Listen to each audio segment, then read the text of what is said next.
You are wearing something right now. You put it on without thinking. You probably do it every single morning the same way, without asking why. But here's a question nobody asks. Why do you actually do that? Not the obvious answer, not modesty, not warmth. The real answer is far stranger than you think. For most of human history, there were no clothes, none. Your ancestors walked the earth, ran across open plains, climbed trees, built fires, raised children, and buried their dead entirely naked.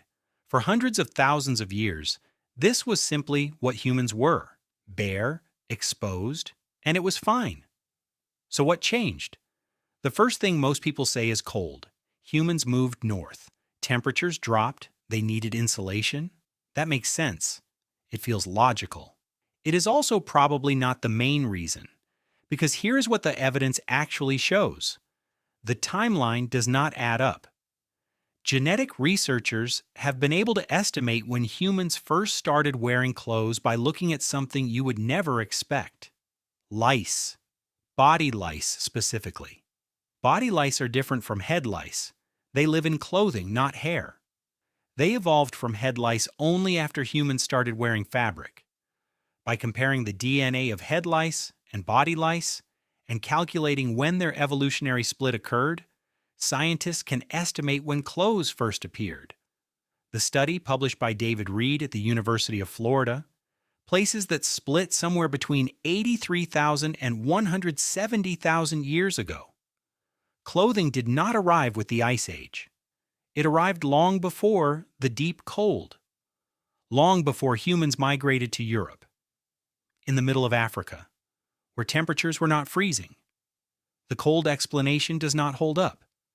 So if not cold, then what? Here's where it gets interesting. Look at the body. Your body. You have almost no body hair. Every other great ape is covered in it. Chimpanzees, gorillas, orangutans, all blanketed in thick, dark fur. You are essentially naked by primate standards, and that nakedness happened millions of years before clothing. Your ancestors lost most of their hair somewhere between 1.2 and 1.7 million years ago, long before the first needle was ever threaded. Why would evolution strip you of your natural insulation? Because you needed to cool down. Anthropologist Nina Jablonski has argued for years that the loss of body hair was one of the most critical adaptations in human evolution. Early humans were persistence hunters. They did not have the explosive speed of a cheetah. They did not have claws or venom. What they had was endurance. They could run for hours in the midday heat while every other animal on the savanna retreated to shade. Sweating allowed them to regulate body temperature with incredible efficiency, but thick fur would have trapped that heat. It would have cooked them, so evolution made a trade. It took your fur. It gave you sweat glands, millions of them, more than almost any other creature on Earth. And suddenly you could outlast prey that was physically stronger, faster, and more dangerous than you. You were built to be naked, built to overheat and survive it, built to be bare. So when clothing arrived, it was not filling a gap that nature forgot to fill. It was covering something that nature had deliberately uncovered. This reframes everything. If clothing was not primarily about warmth, and the data strongly suggests it was not, then what was it about? Researchers have proposed something much more surprising, something that touches on status, identity, and the birth of symbolic thought itself. Anthropologist Ian Tattersall at the American Museum of Natural History has written extensively about the cognitive revolution in early humans, a point in prehistory when something shifted inside the human mind, when abstract thinking began, when the world was no longer just objects and actions, but symbols and meanings. And here is what Tattersall and others have observed. The earliest evidence of clothing appears at almost exactly the same time as the earliest evidence of other symbolic behavior: ochre pigments used to mark bodies, shells with holes drilled through them, worn as jewelry, deliberate burial of the dead with objects placed around them.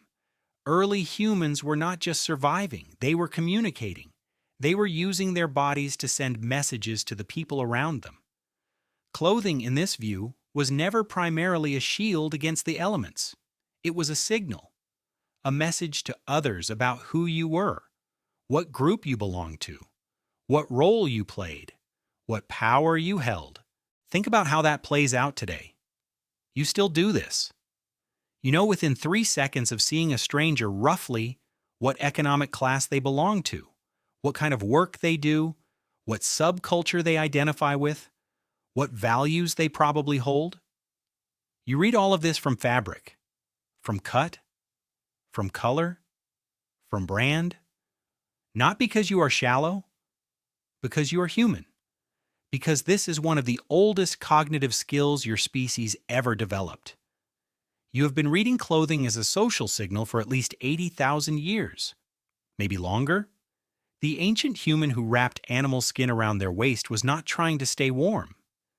They were trying to be seen. They were trying to say something. And the people around them understood the message instantly, just as you do today.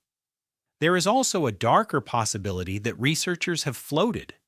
Protection not from cold, but from parasites. When humans began building permanent or semi-permanent shelters, when they started spending more time in specific locations rather than constantly moving, the ecological balance shifted. Insects, ticks, mites, biting flies. All of these became significantly more dangerous when a human population stayed in one place long enough for parasite populations to build up. A fabric barrier, even a crude one, offered meaningful protection, not warmth, a biological defense, a way of reclaiming some of the protection that evolution had stripped away when it removed body hair. So clothing may have arrived as a solution to multiple problems at once. Social signaling, parasite defense, and yes, eventually warmth when humans moved into genuinely cold climates. But the sequence matters. The warmth came last. The social messaging and the biological protection came first. By the time humans reached Europe 45,000 years ago, they were already skilled clothing makers. They brought that skill with them. They did not invent clothes because Europe was cold. They were already wearing them when they arrived. Look again at what you put on this morning. Consider the choices you made, or did not make. Whether you chose something that made you look competent, or casual, or powerful, or like you belonged to a specific tribe of people with specific tastes. Whether you wore something that signaled wealth or simplicity, whether you dressed the way your parents dressed, or deliberately against it. You were not just getting dressed. You were doing something your species has done for nearly 100,000 years. You were sending a signal, staking a claim, telling the world who you are before you say a single word. The reason humans started wearing clothes was never really about the body at all. It was always about what other people would think when they looked at you.